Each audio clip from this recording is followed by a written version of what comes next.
Today we have a guest whom I met. He's local. He just lives down the road, about 15 minutes away. Not entirely a stone's throw. I don't know how many stones I could throw to eventually get there, but that's beside the point. Uh, yeah, it's Alec. I met Alec from a local men's face group that he started, and I joined it just to see what was going on, to see if I can meet some other guys here locally in the area. And we ended up going paddleboarding down the Colorado River for a couple, 2.5 hours together. And that was a good time. It was nice to meet and chat and float and just experience some nature and some camaraderie. So, Alec, it's awesome to have you here. Thank you for joining us. Good to be here. And before we get too excited and start into our main topic of conversation, how are you really, Alec? It's your turn. I'm going to give it right to you. You're the guest. Why not? Yeah. And then you get to pick between me and Robbie. All right, that works. Well, I am really sick today. Almost canceled on you guys. Just found out. I just took a COVID test, so that was a little surprising. And it came back positive? It did, yeah. So you hiked to the top of Sneffels on the weekend, got COVID at 14,300 and some odd feet, and then now you've come back down to earth. Yeah, I mean, I felt fine all day. Just for anybody who's listening, this last weekend, this is kind of what I do is I adventure a lot, and so I Mount Sneffels and just outside of Ouray, Colorado, and it's a 14,000 foot peak, and I felt totally fine all day. I started about 4:30 in the morning, and I got back to my truck at about 9:30 ish, and just kind of hauled ass back down home, which is about 2.5 hours away. And as soon as I got home, I started feeling a little tickle in my nostril. Thought it was allergies. I was like, that's kind of weird. And then the next day, yesterday, I just had terrible body aches and just felt horrible. And the new version of WebMD is ChatGPT. And I asked ChatGPT, isn't that the truth? Yeah. ChatGPT told me I had COVID, so I took a COVID test, and here I am. So, other than that, it's fine. I'm a little sick, but it's not a big deal. As far as everything else going on, I'm doing pretty well, I would say. Work is frustrating. We got bought out by a new company, and there's a lot of changes being made. So that's just on a daily basis. A lot of frustration there, a lot of stress. But as soon as I get home, I got my dog, and kind of all those stresses just melt away. And then the weekends, I tend to try to do something with the men's group that you were talking about, Steve. Mm-hmm. So that's kind of how I'm doing. And I will kick it off to Robbie. How are you really?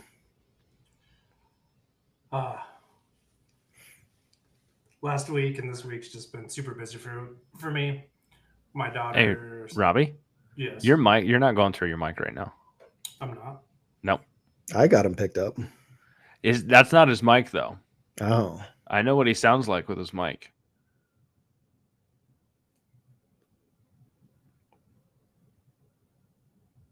And at least he's smiling. I mean, that's Can a you bonus. hear me? No, yeah, I mean, I can hear you, but it's not through your mic. Well, that sucks. We should have caught that before. I know I should have caught that before. That one's on me. Let's see. If you have to bugger off and come back, I guess I'll answer the question for now, and then I'll lob it back to you. Robbie right now is really stressed, is what he is. I'll take this one until Robbie gets back. How am I really? I'm excited. I'm also feeling the stress and anxiety. I just started my first semester of my second year of my public accounting diploma at CMU here locally, Colorado Mesa University. While everyone is here, and Robbie knows about this already, but I'm going to share this with the rest of the audience because a past version of me would have never got something like this.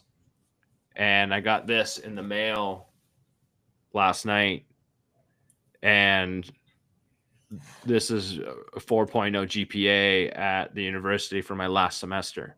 Hell And yeah, so, man. I got this amazing award, and this morning when I woke up, like yesterday when I got this, you couldn't wipe the smile off my face. And this morning when I woke up, I got to reflecting a little bit on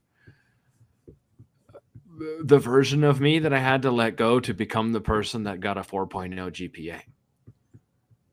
The version of me, and like this surprises me and doesn't surprise me all at the same time. I remember the guy that would have never put enough effort into getting a grade like that.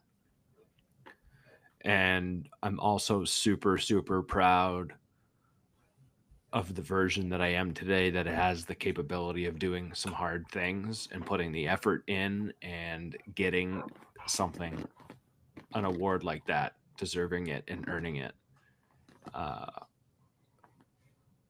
It brought tears to my eyes this morning, just a couple little ones, but it brought tears to my eyes this morning because it's not too often that I feel that sense of I am proud of me. And when I think about that, I feel a sense of pride because I know what I've put into that to achieve that. And so it excites me. I'm also nervous, anxiety. I got anxiety about what the semester is going to bring, what the workload is going to be. I've got a part-time internship, so I've got 20 hours of my week that is going to be taken up by doing work as opposed to doing school. And that is new for this semester, and the courses get harder. They don't get easier. And so I've got that weight kind of hanging over me right now. And at the beginning of every semester, figuring out how I'm going to manage my time and where to best spend it on which class and when, it takes up a lot of my mental energy. And I'm just about to head to State Fair in Pueblo in Colorado for the rest of this week. And so I'm going to be studying and doing homework. Like, luckily it's the first week, but studying and doing homework while I'm on the road.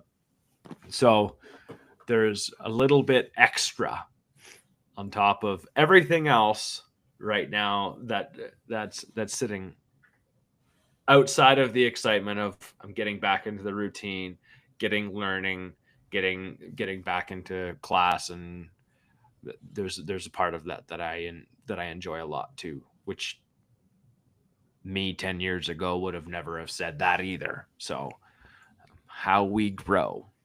Anyways, Robbie, welcome back. Can you hear me now?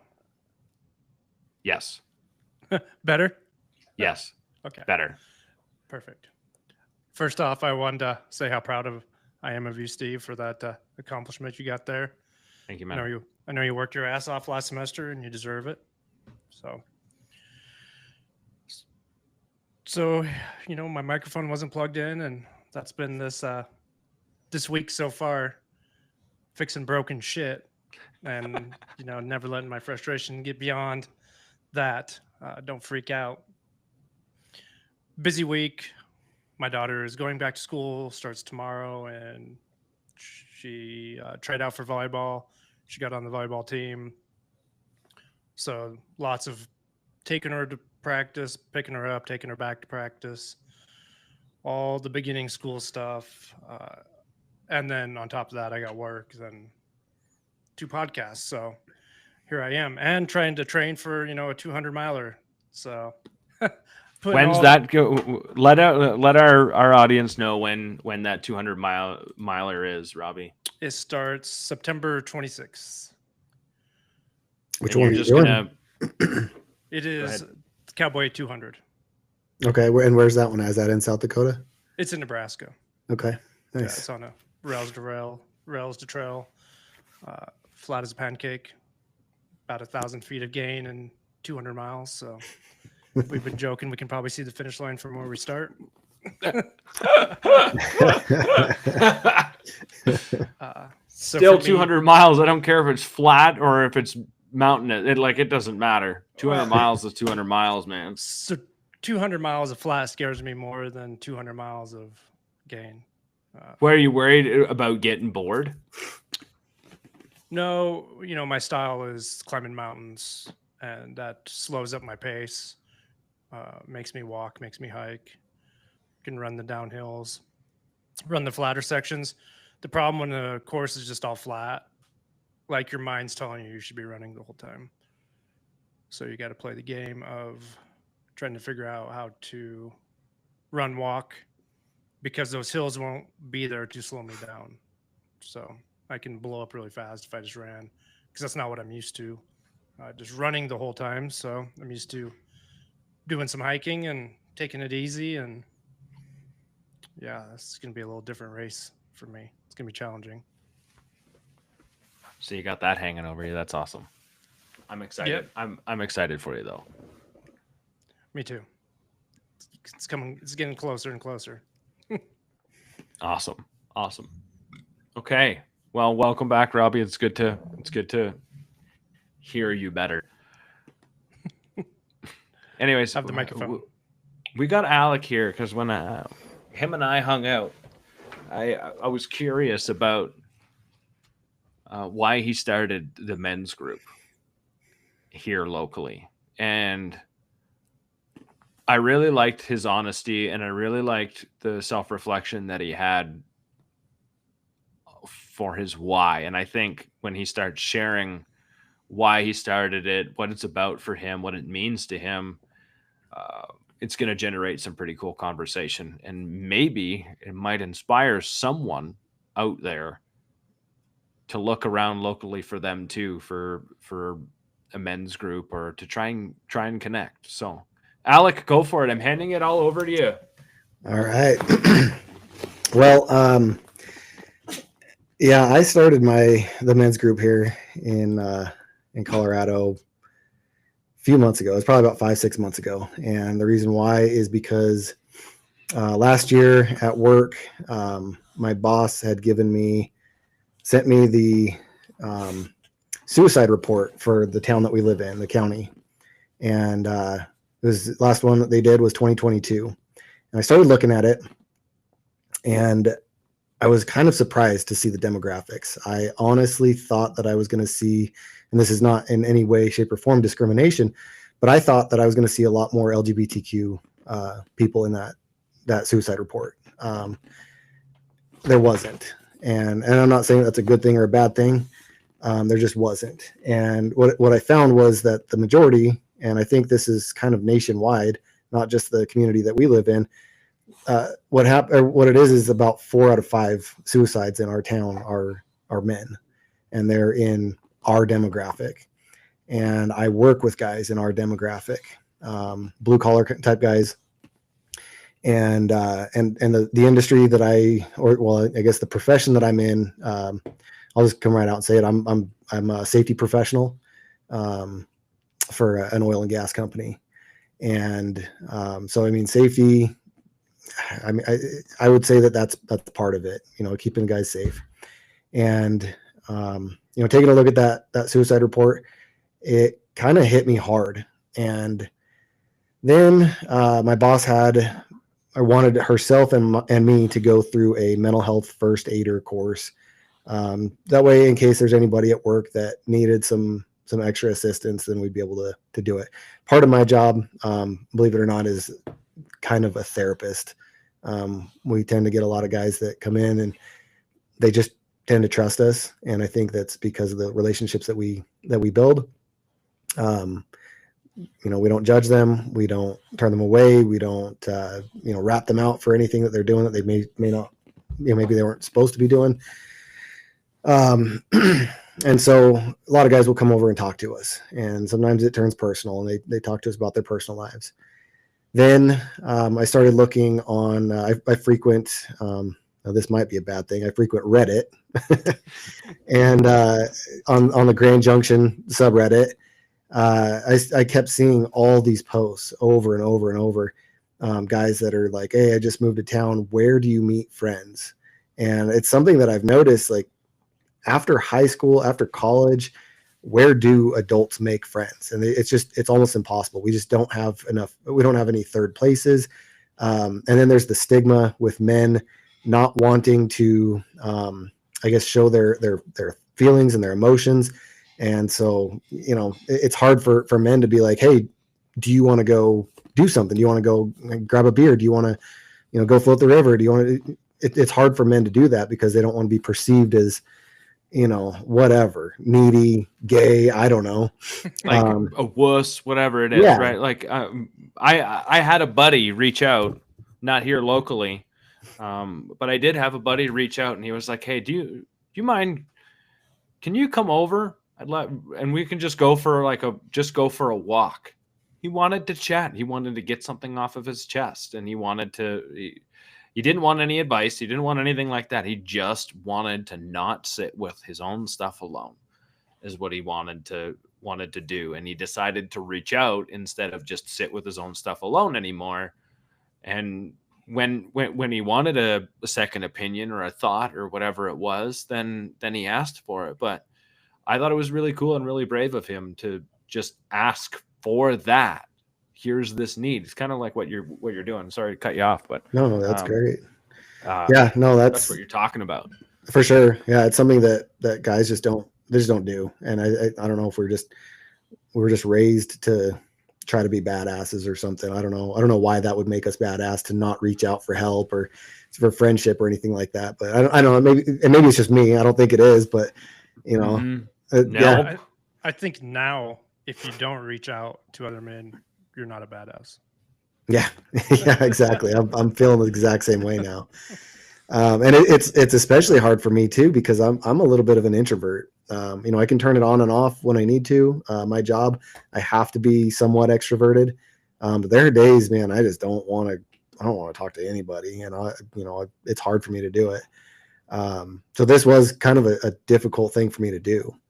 But anyway, kind of getting back to what I was saying, I was seeing all these posts on Reddit. All these guys were like, "Hey, where do you guys meet friends?" Like, I have no idea where to go. And I had been thinking for a while, like, man, it'd be cool if we had like a men's group or something. It'd be cool if we had a men's mental health group. And I was actually going to therapy to this local psychologist who he had a group, men's group that he would do sessions with. And I was doing that for a little while. And when I was going to that guy, I didn't really think that there was anything really wrong going on in my life. Everything was kind of fine. And I told him, I just want to optimize. I want to be the best version of myself for the future. And so we were kind of talking about all those kind of things. And like I said, he invited me to go to the men's group, and I started doing that. And he just had this piece of property just outside of town. We'd sit around a campfire and we just chat for 90 minutes. And he would kind of guide the conversation when needed. And most of the time we just start telling each other what's going on in our lives and, kind of give each other advice. And like, it was cool. I really dug it. And I was like, man, I don't think you really need a therapist to do something like that. And so I swear I'm going to tie this all in together. No, that's great. Yeah. So one day I saw one of those posts on Reddit, and I made a comment. I was like, hey, I was kind of thinking of maybe starting a men's group just here locally in town or whatever. If anybody's interested, let me know. And I had just an overwhelming response of people that responded. And like I said, this is a local subreddit. So I had between just regular dudes that wanted to join, and I had a couple of therapists that wanted to meet up with me and see. I think they just kind of wanted to check out my vibe, just to make sure that I'm not a crazy person or somebody that they don't want to send their clients to. So when I first got it started, it was pretty slow going. And I'm not going to say that it's like a jet rocket right now. But it's definitely picking up steam at this point. Like I said, it's only been 5 or 6 months. But at first, I had a lot of guys that joined. We started out with a Facebook group. I created a Discord because I know not everybody's on Facebook, and I'm always trying to find other avenues for communication and creating events and things like that. That's the thing, is not a lot of people use Facebook, but it's got a really good platform for creating events for other people or for stuff like that. Yeah, it does. So, I just started putting on there like, hey, I'm going hiking this weekend. Anybody who wants to join, like, feel free to show up. And at first the group was called, Men's Mental Health Group. And after a while, one of the guys that had been going to some of the hikes with me, he's like, maybe we ought to change it to just men's group, because I kind of wonder if the mental health thing is turning people off and they don't, there's that stigma with men's mental health. The stigmatism of a mental health group instead of just a men's group, which is essentially social group. Yeah, which that's what we need. Yeah. Right? Is the connection piece. Just to get together, do things. Yeah. And I think it serves the exact same purpose. I think with the name mental health in the title, it probably got people thinking, oh, this is going to be some kumbaya shit. We're going to be sitting around a campfire talking about our feelings, and I don't want to do that. Or I just don't feel, maybe I do want to do that, but I just don't feel comfortable because I don't even know any of these guys. So we didn't really get a whole lot of reception to it at the beginning. A couple of guys that would go fairly regularly. We had a barbecue, we had a couple hikes and things like that. And one of the guys I actually go backpacking with fairly regularly now. Yeah, I don't know. That's kind of just how it started and where we're at right now. I mean, that's how I found you, was just, I looked up. I mean, I got a men's mental health podcast, so I thought, what do we have here in this area that would support me, right? Like, what could I go and do? Where could I go and meet some guys? Where could I go and just hang out and get some camaraderie? Find some dudes that help make me better too. Share bits of life. And so I found your group, and then finally went to an event after life slowed down. Man, it took me a little bit, but it was definitely nice to get out and share the river with a new friend. Yeah, absolutely. Yeah, it's cool. Like I said, it's gotten me out of my comfort zone with stuff like that. One of the cool things that I've kind of, forced myself to do, and it's not because I don't want to, it's because of that stigma that, I don't want to be perceived as being less manly or something, is reaching out to some of the members just one-on-one. This last week, I just kind of sent out a message to a few guys and was just like, hey man, hope your week's going well. Something I hadn't done before. I know at least one guy, he's not on this podcast right now, but at least one guy who's been kind of struggling. I just wanted to make sure that everything is okay with some of these guys. I just don't think that men do that enough, talk about their feelings and ask how they're doing and just random check-ins. I've never had that. And so, it's been kind of nice. Steve has checked in with me a couple times already. It's not my group, it's our group. I've told all these guys, create your own events if you want. I'm not going to go to all of them. I'm not able to, but I'm going to create events. When I do stuff anyway, I'm going to create those events, and if somebody goes, great. If nobody goes, that's fine too. But it's definitely something that I can see a positive change already with some of the guys. And I think that it's a necessity in our communities is to have some way for men to be able to connect with each other. Like I said, having the title mental health in the name of the group, maybe it pushed some people away. So I just made a post on Facebook. I was like, hey, look, we're going to change the name to just men's group. You know, I don't want anybody thinking that they're excluded or anything like that. You know, we'll talk about stuff if you want to, and if not, that's fine too. If you just want to go to events, and let's do it.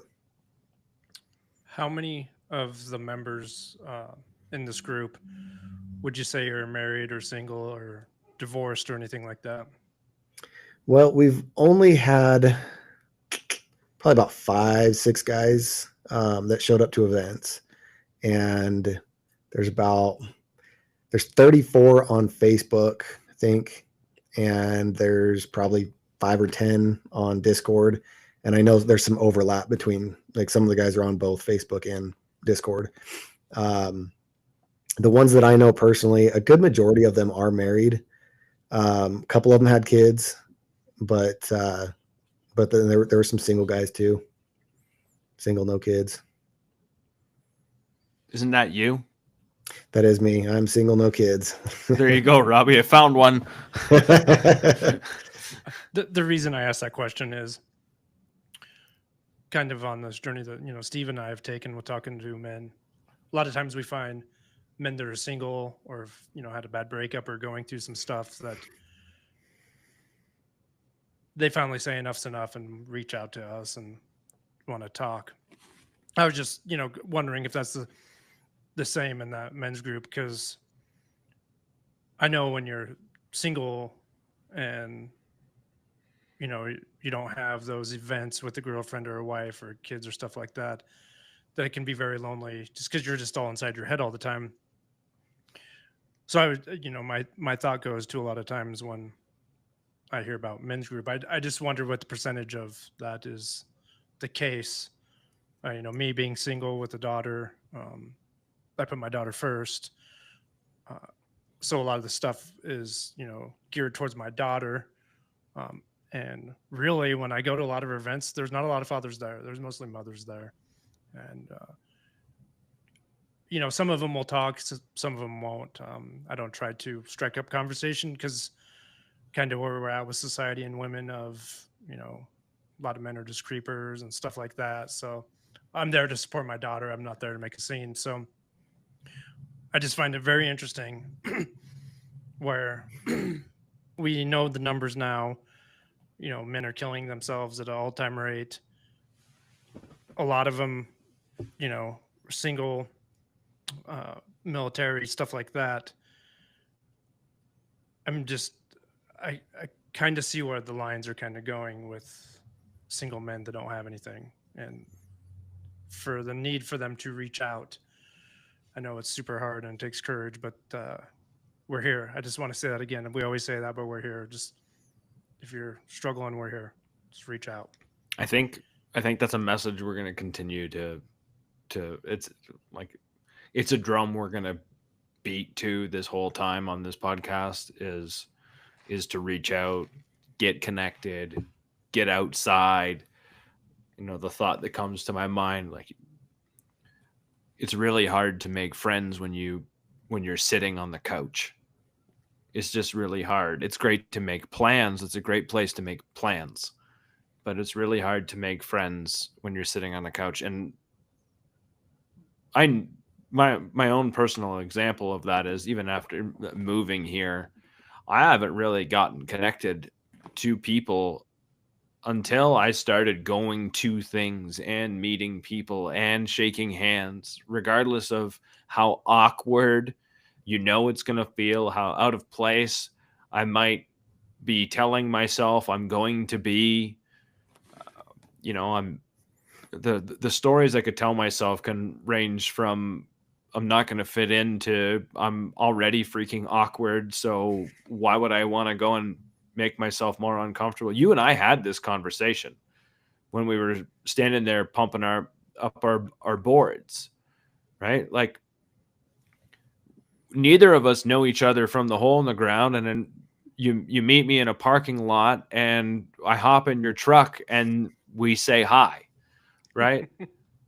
And you got to figure it out one way or another. And we're sitting there chatting and having a good time, getting to know each other. And I really liked the way we did that because we didn't just talk about like what you did for work. We actually asked each other questions about like who we were about and what we did and why we did those things.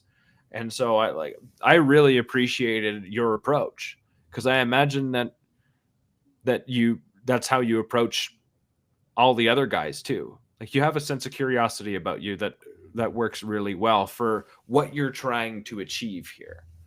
And I appreciated that. I appreciated the welcome. And when you told me that you were an introvert, like, bullshit. I like my silence too, dude. I like my silence, and there's sometimes I just need to be away from all of the people. I call it peopling. I've had enough peopling for a while, and I could just sit in a dark room, in a fairly dark room, just chill with myself. It's a wonderful thing. I know pretty dark in here. It's pretty dark in there. I got all the windows open. I don't know why it's so dark. Must be the angle. I got a light. I got lights on so I can be all bright and shiny and things. For yeah, it's the podcaster in me. I just have to be shiny. Is that how that whatever? That sounded horrible. That sounded horrible. One thing I want to do, I meant to bring this up before. I was thinking about Steve kind of brought it to my mind. You guys just met at a parking lot, pumping your paddle boards, jumped together, rode away.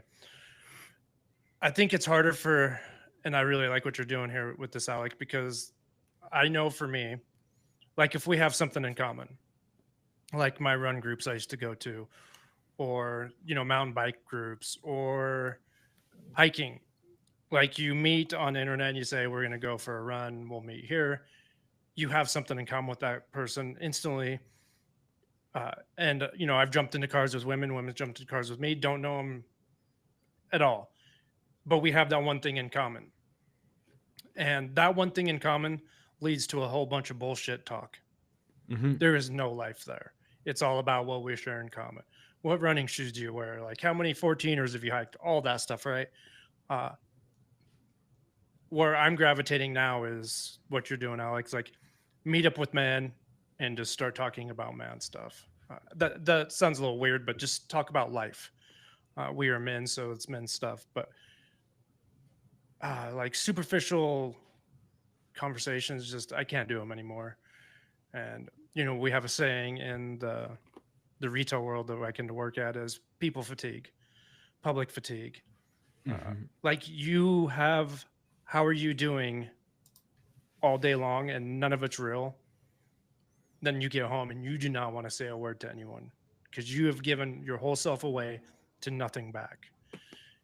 And I really think having these conversations is getting something back and filling your cup full, because I'm really good at dumping my cup out and not filling it up. But that just kind of sparked my mind too, is it's good to have those, common connections with those groups. But I think, like you said, Steve, and like stepping outside and really getting uncomfortable is what we need in this world. Yeah, for sure.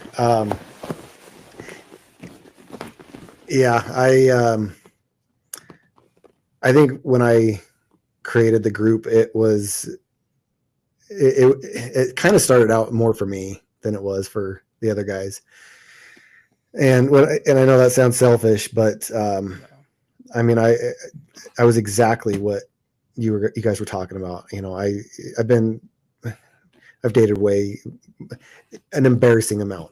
Like it's gotten to that point. And, every time I break up with someone or they break up with me or whatever, I've kind of gotten numb to it at this point. It just doesn't even matter to me. In fact, the last person that I was kind of hanging out with told her, I always feel like there's an expiration date, and that's why it never works. And so as I drive a lot for work and I listen to a lot of podcasts, and I try to listen to stuff that betters me as a person, makes me smarter or whatever. I felt like I didn't do too well in high school. I never went to college. And so as an adult, I'm like, oh man, I'm a dumbass. I should probably learn some stuff. And so I listened to podcasts, Andrew Huberman, and I used to listen to some Joe Rogan,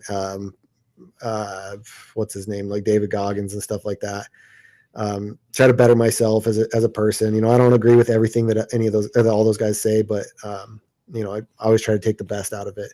But I remember, I think it was Andrew Huberman was talking about how about blue zones, or no, I apologize. And Steve and I, we talked about this. It was Peter Attia.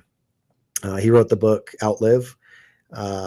He's a doctor. He's basically just trying to figure out the cracking the code to centenarians, not just living to 100 years old, but also to live just the most, the best life. He calls it health span, the best life that you possibly can for as long as possible. And one of the things that he was talking about is that, as they've done studies on centenarians, one of the things that they found is that a lot of them live in what they call blue zones.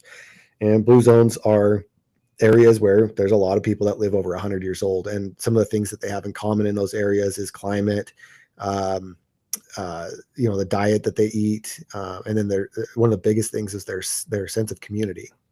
And I was just like, man, I don't have a sense of community. I have family here, but our family is just not that close.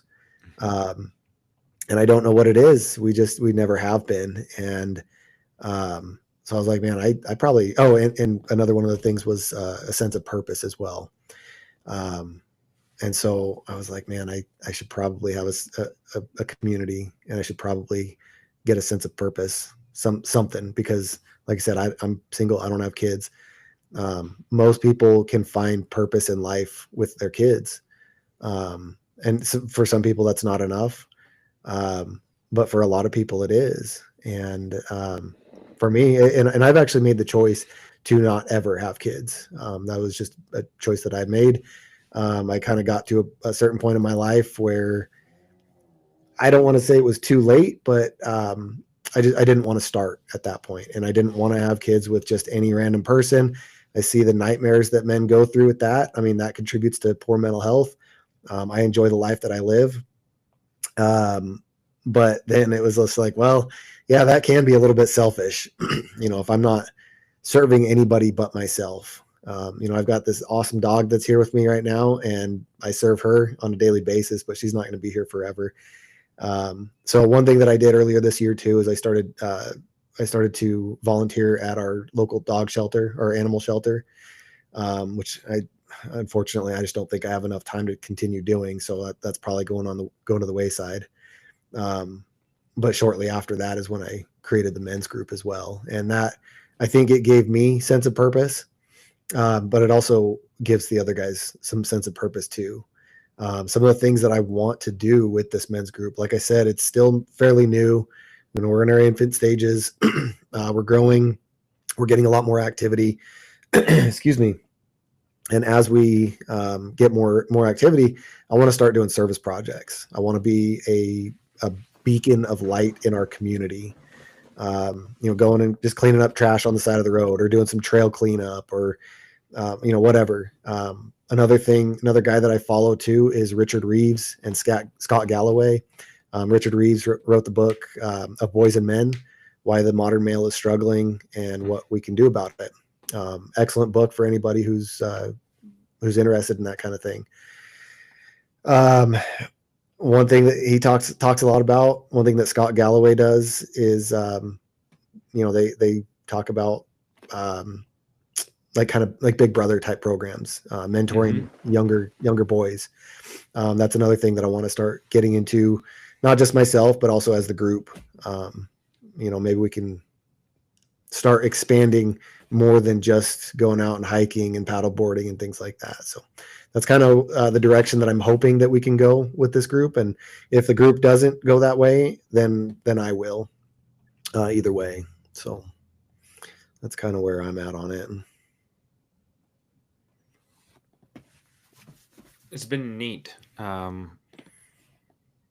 Like you have a vision for what the need is, and I think it fulfills a need for you too. That's what I'm hearing from you. Like you definitely have maybe it's not a need, maybe it's a desire. It could be both. Probably is. desire to help, need to connect. And I think you said it there, was that having that sense of community. You recognized, and this is where I say, when I said early on at the beginning of the episode, you recognized your self-awareness was, when we talked, was something that I noticed. You recognized you had a need. You decided that you would do something about it. So many of us get stuck. I've been there. I've gotten stuck. Recognized that I had a need and I just didn't do anything about it. Right? So then all I do is sit there stuck with a need. And generally speaking, if I am stuck with a need and I'm not doing anything about it, there's a good chance that I'm building resentment towards someone else, because that's what I'm doing, is I'm likely blaming either the fact that I don't have time because of this, and this. It all depends. And I said this last night at a recovery meeting, was my actions tell me how important things are. Plain and simple.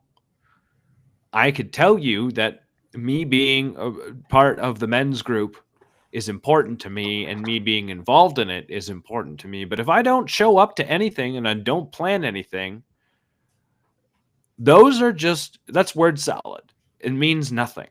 It sounds great. The idea sounds fantastic, but if I'm not going to actually do something to pull it off and to make it happen, or show that those words match my intent, it's just a bunch of bullshit. It's not. What good is my word if I was to tell you that and not show up and not try? One of the things, I was listening to Scott Galloway the last couple of days. He's got a series right now. I think it's called Lost Boys with Anthony Scaramucci. Mm-hmm. And I can't remember exactly what the quote is, but they said something about how anxiety is cured by action. And that one hit me hard. I don't have really bad anxiety, but I do get bouts of anxiety. Sometimes just thinking about going out and doing something in public gives me anxiety. And I have a feeling that that's a lot of these guys. Anxiety seems to be very prevalent in our society today, more than it ever was. Maybe we just recognize it. Maybe we just throw the term around. I don't know. There was one guy that he's not on any of the platforms, and just gave me his number and asked me to text him whenever we do stuff, and has not shown up to anything, unfortunately. And it tells me that he's just got really, really severe anxiety. And it's just like, man, you gotta just take that leap. I think it's really hard to go and throw yourself out there like that after you haven't done that, say, for 10 years. For 10 years, you've said yes to this small group of whatever people that you have in your life, and all of a sudden you recognize that you just feel alone. But you haven't really put yourself out there. So you're going to go out and meet someone that you don't know, and you haven't done that in a really long time. Of course, it's going to feel a lot more difficult than what it actually is. It just is. It's just like anything else. Sure, if you stop riding a bike for 15 years, when you get back on the bike, you're not going to be able to ride it without any hands on. You're just not. The balance won't be there. You're not going to have that groove until you get back into it. It takes a while. And it's like we are so out of practice at connecting with other human beings. This is like why we're here and why we're talking about this. Is I feel like, anyways, we're so out of practice being connected with other human beings that when we start to get in front of another human being that isn't on the other side of one of these, because this is a great protection mechanism. This is a fantastic piece of machinery that allows you to not be seen but still feel connected. And when we don't allow ourselves to be seen, and this comes from my own personal experience, it's fucking lonely. It is absolutely lonely. And I know there's dudes out there that feel that loneliness, whether you're single, you're married, or you have kids, you have these things. To find the purpose, to find the sense of community is not easy when we're out of practice. And what I hope having you on here today might shed some light on for someone to say, hey, maybe I should just look this up and give this a try. I mean, not everyone is for everyone. This is true.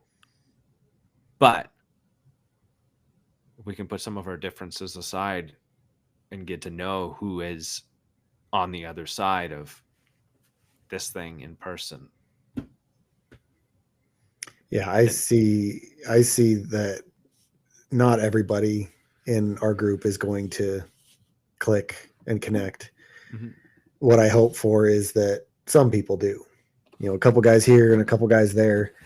You know, we'll find the common ground with, you know, like I said, I'm big with hiking and outdoor stuff, camping and stuff like that. So the guys that want to do that, maybe they already do it. Maybe they have interest in starting it. Curiosity. I'll teach them how to do it. A try. Yeah, exactly.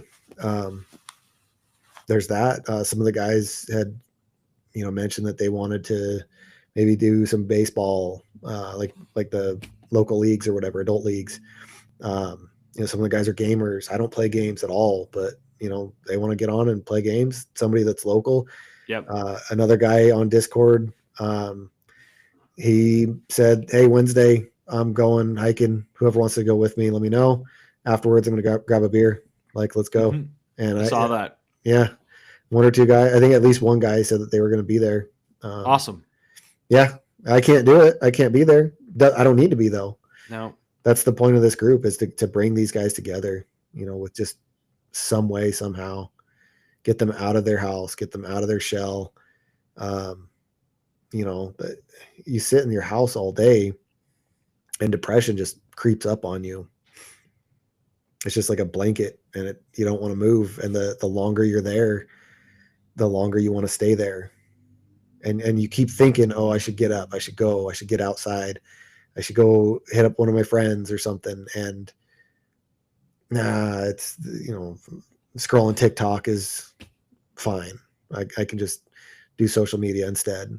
And, you know, like you said, we can hide behind those screens. And as much good as social media can be, the potential that it has, I think it's a net negative, honestly. And it has created a world of loneliness. Another thing that Scott Galloway says is that we have created a society of, asexual and asocial males. You know, more or less men are, less boys, men are having sex at younger ages. Yep. A lot of them aren't having sex until they're in their 30s. Yep. The longer the longer you go without having sex, the harder it is. You lose those social skills. You know, if you're in your mid 20s, you've already graduated high school. Now, where are you going to meet people? The stat that blows my mind, and I really can't wait to have someone on this podcast and talk about porn and what it's done to generally men, but what it, maybe not what it's done, but what it does to us. I think that's a better way to describe that. But I mean, the statistic that blows my mind the most is the age range that has the largest percentage of erectile dysfunction is ages 20 to 30. And that is straight up from porn use. That is crazy. It is crazy. That is the time of your life that you should have the highest testosterone. Yep. And these younger guys, they don't have it. I mean, I think testosterone levels in men overall have dropped almost 50%, especially in the younger age group. I know and I think that affects overall mental health too. Like it does, absolutely. We have testosterone, and I'd like to actually personally do some more just reading about this, because I really don't know a whole heck of a lot. And I've been invited to go to one of these men's places here in town to talk to a couple of the guys. Might actually get one of them on the podcast too. But one of the guys that owns, I think it's Game something in town. But anyways, and there's the testosterone replacement you can get that helps boost you up. And I know we had a guy on this podcast who goes and does that. And, yeah, I watched that episode. It was interesting stuff that he was talking about for sure. Yeah, and I mean, I'd love to learn more. I have a lot of questions, because anytime for me, when I start thinking about what, like, replacing one of the things that my body is supposed to be producing, the first thought that comes to my mind is, if I start replacing it, is my body going to start producing less of it? Because that's the last thing I want to do, is get stuck having to take this just to feel good. Yeah. Right? Like, I don't take a damn thing. I don't take a pill. I don't take any supplements. I don't take anything. Doesn't mean I probably shouldn't look into at least some supplements, but I don't. I feel pretty great overall especially when I change my diet and I eat a lot cleaner, and I've taken sugar right out of it. Robbie and I have been on this since, what are we on, week 3 now? Yep. 19 We're on week days. 3 with taking processed sugar straight out of our diets. And the first week is hell. The second week is a little bit ignorant, but the third week it starts straightening back out. And I'll tell you right now that my mental clarity and my energy level now is way more consistent than it was last month at this time, when I was eating basically whatever I wanted. It just makes, like, cutting out carbs and crap processed foods, as much as it brings inconvenience, because it does, it makes a world of a freaking difference. It does. It really does. That's actually something that I've always had health on the top of my mind. I've not always been extremely healthy. I mean, I could certainly do better myself right now, but I mean, I quit eating fast food probably at least 10 years ago.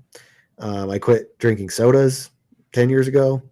I foolishly was drinking energy drinks, so I didn't consider that soda, but I don't drink those anymore. I quit drinking alcohol about 1.5 years ago, almost now. And that was strictly just because I was tired of waking up hungover on the weekends, and I wanted to get up early and go hiking and do cool shit. A few years ago, I went to a doctor because I was constantly tired and lethargic, and I didn't know what was going on. I actually, my normal doctor, she was no help at all as far as that goes. And then I went to another doctor. He ran a whole bunch of tests, and he figured out that I had a hypothyroid. So I am on a pill for that. And that is something that I will have to be on for the rest of my life. It's not a huge deal. It's whatever. Just first thing in the morning, I pop a pill. And that has helped me out a ton. But then he also did check my testosterone levels, and they were low. At the time, I was in a relationship, and I was very unhappy. She was pretty abusive, and I actually think that that's probably one of the reasons that I'm still single today. I've tried dating quite a few times since then, and kind of fucked me up, but that's beside the point. So with the testosterone, I was low, and the doctor was almost pushing me to get on some HGH. And I was just like, man, I've heard that if you start, then you can't stop. And I don't, just like you, Steve, I don't want to do that. It kind of sounds like that's not necessarily true nowadays, especially if you're on low doses. But I was like, I know that it's possible to bring your levels up naturally, depending on your lifestyle. So I was like, let me just give it a shot. Let me give it a couple of months. I'm going to make some life changes, started eating better, started exercising more. And man, my testosterone skyrocketed. And that's one of the best things that you can do for your mental health is exercise, eating good. I mean, you're going to feel good. You're going to look better. If you look in the mirror and you say, I wouldn't fuck that. I mean, why would a girl want to fuck you too? If you look in the mirror, I and mean, you're like, you're all not right, wrong. yeah. Yeah. I mean, if you look in the mirror and you're like, okay, like I can see a little bit of muscle, I'm losing a little bit of fat, I'm looking better. Like, I'd fuck that. Be like, I'd take you home. Yeah, yeah. So I mean, you start making those changes, and it makes a world of difference in your life. Start going to men's groups, start hanging out with dudes. I mean, it's not. Here's the thing with that though, is you can't just pick any random guy, just any guy that's willing to hang out with you, because there might be some dude at work that you're hanging out with, and he is just a piece of shit. And I hate to say it like that, but I mean, I know some guys that are just bad people, and they're not going to help out with your mental health. Like, yeah, for the time, it's going Not to help. everybody has your best interest Exactly in mind, and it's really easy. I'm going to talk about myself again, because I consider I'm kind of a gullible person. I have that kind of thing about me, and it's one of the things I don't want to change, actually, because it helps keep me curious at the same time. So I struggle with it, but I'm kind of a gullible person, so it's easy-ish to kind of take advantage of me. It's also easy-ish for me to take a liking to whomever. And so it's one of the things that I've learned is not everyone has the best interest, because I want good for you. So because I want good for you, in my own mind, you must want the same for me. That's the story I tell myself. And that's not true. As much as we all want that, and I still believe people are good, but we all have our own shit. We all carry our own baggage. We all blah, blah, blah, blah, blah. Right? And so, I mean, not everyone is going to want the best for you like you want them to want for you. And to find the guys, and I think this is the reason why you start the men group, or this is one of the reasons why I came to the event that you put on, to find the guys that are willing and want to see me be a better me. I'm going to give that to you in return. I want to see you succeed. But we need to find out if we're going to mesh. We need to find out if your iron is going to help sharpen mine, and if mine is going to help sharpen yours. Right? To see what it is. We're not all going to align. It's not all going to happen. We're going to find the things that we have in common. We're going to find the things that we don't like about each other. It's all there, but it's a matter of getting out and doing. It just is. And it's not, it means getting your butt off the couch and out, and get out there and play. Play is so good for us. It creates laughter. You get your endorphins going. You get ripping, running around. Like, I don't care if you're 43 years old and you're slow as molasses. Get doing something fun. Like, even when I was chasing the kids around when they were down here, once you get your heart rate up, it feels good. Absolutely. Get sweating. Do something uncomfortable, because when you get uncomfortable, it's going to make the comfortable stuff feel really good. It does. Ain't that the truth? And it makes you stronger. When you do, there was another thing that Andrew Huberman said. There's a part of our brain, I can't remember what it is now, that when you do things that are really hard, that you don't want to do, it makes you stronger, mentally stronger, all over. And he mentioned that in the episode where he had David Goggins on. Like, David Goggins needs to know about that. Like, like he's a freaking walking example of just doing hard shit just for fun, just to do it. Yeah. Dude, for no reason at all. And I mean, that's kind of what got me back into fitness. You know, I was doing it a while back, and then I got out of it, and you know, I started listening to some of those podcasts, and I was just like, I gotta do it. And that's you gotta stop being lazy. That's what you're saying? You gotta stop being lazy. Yep. You got to do it. And for me, it's the hardest part about it is to create a routine and sticking to it, and really try not to let anything get in the way of your routine, but also give yourself some grace when something does get in the way. Occasionally I'll get off work late, and my first priority as soon as I get home from work is I got to walk my dog. She's been in the house all day. She's got to go outside. That's it. And if I can't get her 2 miles before it's time for me to, go to the gym, then I'm just going to skip the gym. Yeah. As much as I don't want to, that's my priority. But my routine is, I'm strict about it. And I think a lot of people get kind of annoyed with me because it's just like, nope, got to go home, got to walk my dog, got to go to the gym. That's it. That's all I do. Discipline. It's hard Exactly. to do. Discipline versus people pleasing. It's all part of the which promises are you going to decide to keep to yourself today? Yep. Robbie, do you got anything else to finish this off? I've just been sitting here listening to you guys talk. I got a few things, and it's talking about the whole porn thing, the testosterone. I was thinking back to when I always go back to this because it's easy for me to think about and digest. When we were living in tribes, it took the whole tribe to survive. And with that came connection, community, discipline, routines, all the stuff that we've been talking about, right? Accountability. Just to survive, right? Just to wake up every day. That's it. Plain and simple. That's what they had to do. The accountability is huge, right? Got to count on the person getting water, the hunter.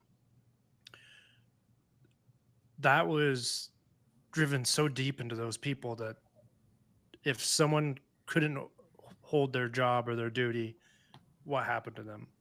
They either got kicked out of the tribe or, they got forced to do it, right? Whether they like it or not, or sometimes they found something else for that person to do. Now, this day and age, young boys and girls go to school. They're forced that connection. And what I mean by forced connection, they're forced to go to school. So they're forced to find comfort in their classmates, right? A lot of times kids don't want to go to school. So they find other classmates that they feel comfortable with. Then they build those relationships, good or bad. You see that with when they get in high school and they get into sports, there's routine, discipline, that same thing. You see the ones that go into sports, you see the ones that don't go into sports. You go to college, you get out of college, or if you don't go to college, then what do you do with your life? If you go find a job, you're making money, everything's good. You may have a girlfriend, you may get married, you may have kids, so on and so on. But what I see now with a lot of these young men is they get on these screens and they can find that dopamine hit, second after second after second. Same with the girls. We won't leave them out, but with the men, because it's more of the problem. Dopamine after dopamine. They do not have to leave the basement. They can order their food. They can play their games. They can have their girlfriends that are behind a screen that act like they like them. Then they can have their sex, right? All in the comfort of their basement or their bedroom, whatever. They're not forced to go outside. And especially if these people are working from home. COVID didn't do us any good with forcing people to work from home. And now we can see some of the effects of people that, had to work from home and now, look where they're at. Well, some of them are men and women are in bad shape just because they've lost their community, their connection, and they get their dopamine hits from their screens. Then the testosterone part, the food we eat, the inactive part of that, all those things come down to then with what we know with testosterone and self-worth, what it does to young men. And when we get to middle age, it really affects us then because it's like, what did we do with our life? Here we are in this midlife crisis. I suck at everything. I'm a bad person, whatever. I have none of this. I have no friends. And as you guys were talking, I was like just putting the story together of kind of how we've come here. And But for me, the cool part is how do we get out of here? And Alec, what you've done and created this men group is an outlet, but it takes that person to take an action. And I remember, when I was growing up, it was that term, actions are always louder than words. And I know the three of us can tell ourselves stories that are the best goddamn stories ever and make us feel good about ourselves. And we can wake up and do that every single day. Wake up, I'm going to go to the gym. Don't go to the gym that day. It's okay. Tomorrow, right? We can do this. And now it's really coming down to is doing that action. Whatever you say that you want to do or feel the need to do, you have to go out and do that action. And it's really probably uncomfortable now is, you guys were talking when you get into your 40s and 50s, then I haven't done this in years. I'm out of practice. I have no practice. It's been 30 years and I have not met anyone new because I don't do whatever. I meet coworkers or the delivery driver that comes, whatever, right? And I really want to hammer home, man, it takes action. I know the three of us are not here today without taking some kind of action. And we continue to take action every day in our daily lives. I can look back at the old me and sure I was doing stuff, but I wasn't taking the actions to become a better man, become a better father. My actions I was taking were selfish stuff that I thought society needed to make, that I needed to make myself better. Money, stature, power, all those things that not having a father, I thought I needed to be a man. And now that I know that I don't need any of those to be a man, to sit here with two other men and be vulnerable, talk about stuff, that's the action. And when we had the ladies on, we talked a little bit about purpose and something I've always struggled with purpose. And now I just let purpose comes and it comes and goes. And my purpose might be one thing one day and it might be a different thing the next day. But you know what? It's always there. I always have something there that I can wake up to and find some kind of purpose to lead me through the day. I know when I really struggle, I have no purpose. Everything, like you were saying, like that blanket's so goddamn heavy, I can't even get it off my head. Let alone pull it off to get out of the bed. And it's the courage, all the stuff we talk about. I know it's so hard, and I just want men out there to wake up and take one little teeny action, and it doesn't have to be anything crazy, just one little action, and start building on some of those. And if you can find a men's group, get out there and physically be out there. Don't hide behind your screen. Get out there. If you need to talk it out a little bit behind your screen, cool.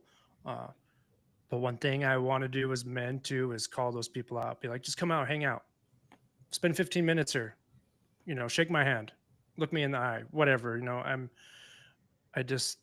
I think we're at a point in time we need to make a difference as men and hold each other up, pull each other out, and it's just going to take action. That's just what keeps in the back of my head is action. I just get the feeling like the longer we go, I know everything takes time and money and effort. And as we continue on, those things continue to come at a premium because just the pressures of the world we live in right now. I get it.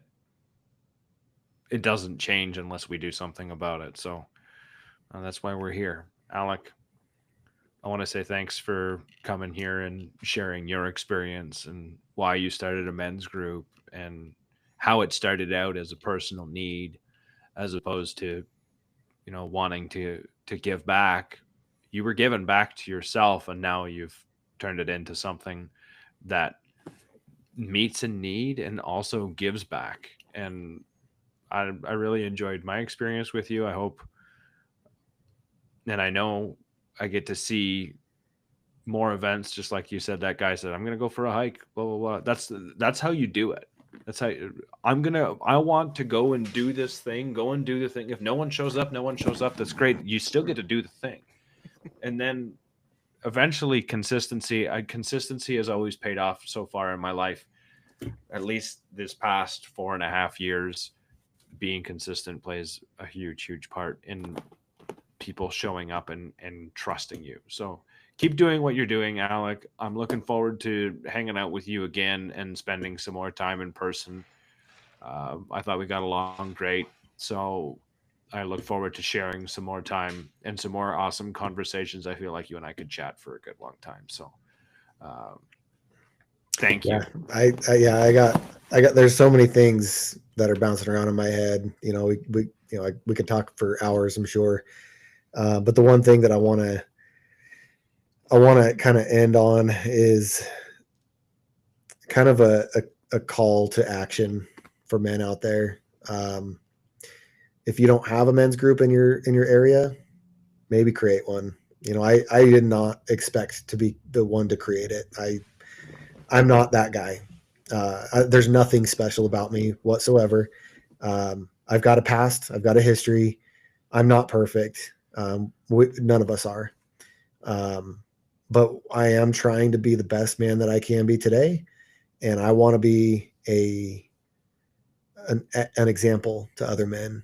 And I want to show them what life could be like. Obviously, single, no kids, that's not what every man wants, but hopefully my happiness can be that beacon to other men, or at least a shoulder to cry on. And like I said, if you don't have any kind of a men's group in your area, man, ours just started because I saw a need and I was just like, screw it. Let's just do it. Let's just create it and see what happens. I mean, what's the worst that's going to happen?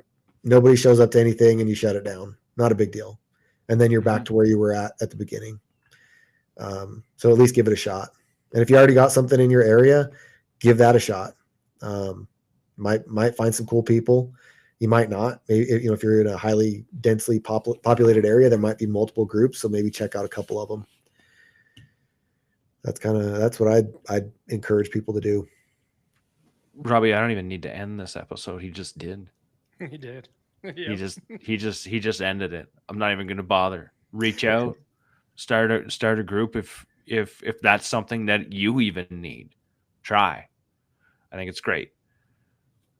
Look forward to bringing all of our audience some more guests. I'm still going to try and find someone to come on and talk about porn because I think it is a taboo topic that we need to bring and shed some light on. So I'm going to make that a higher priority on my list coming up here, Robbie, and we'll see what we can do. But Alec, it was awesome to having you on. Thank you for everything that you shared. And to our guests, thank you. Subscribe, hit the like button, leave comments, do all that stuff.